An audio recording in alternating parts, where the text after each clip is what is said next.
Na mtazamaji, karibu kwa taarifa kamili. Hospitali ya Taifa ya Kenyatta na hospitali ya Murang'a Level 5 zinapambana na ongezeko la wagonjwa, mgomo wa madaktari unapoendelea katika kaunti ya Kiambu, ukivuruga huduma za matibabu na kusababisha wagonjwa kukimbilia vituo vichache vya umma ambavyo vinafanya kazi. Hospitali ya Kitaifa ya Kenyatta kupitia taarifa kwa vyombo vya habari ikilalamika kukabiliwa na shinikizo kubwa, ikiwa ni pamoja na vitengo vya uzazi na watoto vyenye wagonjwa wengi kupita kiasi. Mwanahabari wetu wa afya na sayansi Chebet Birir anaarifu zaidi. Katika taarifa kwa vyombo vya habari iliyotolewa Jumatano, kaimu afisa mkuu mtendaji wa KNH Richard Lesiyampe alieleza kuwa hospitali hiyo imelemewa ikipokea idadi kubwa ya wagonjwa kutoka kaunti kama Nairobi na Kiambu ambako huduma za afya zimezorota. Ongezeko hilo la wagonjwa likisababisha msongamano, wafanyakazi kuchoka na ukosefu wa rasilimali.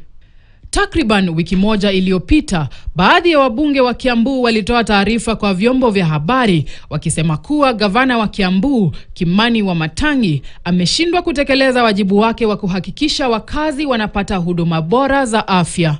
Operating theaters are silent, pharmacies unstocked, maternity units are overwhelmed. Reality is, these are people. Today, as a union, we are asking Governor Wamatangi, how many more should die for you to feel the pain? KMPDU pia ilimtaka Rais Ruto kuvunja kaunti ya Kiambu na serikali kuu isimamie huduma za afya, lakini rais bado hajatoa kauli yoyote kuhusu swala hilo. Katika kaunti ya Murang'a, gavana Irungu Kang'ata naye ametoa taarifa akisema kuwa serikali ya kaunti imewarejesha kazini wahudumu wa afya waliokuwa likizoni na kufungua wodi mpya kutokana na ongezeko kubwa la wagonjwa katika hospitali ya Level 5. Kwa mujibu wa maafisa wa afya wa kaunti hiyo, hospitali hiyo sasa inahudumia kati ya wagonjwa 1,500 hadi 2,000 kila siku. Wakati huo, serikali ya kaunti ya Kiambu inakanusha madai ya kufifia kwa matibabu katika hospitali zake na kudai kuwa taarifa za Lesiyampe sio za kweli.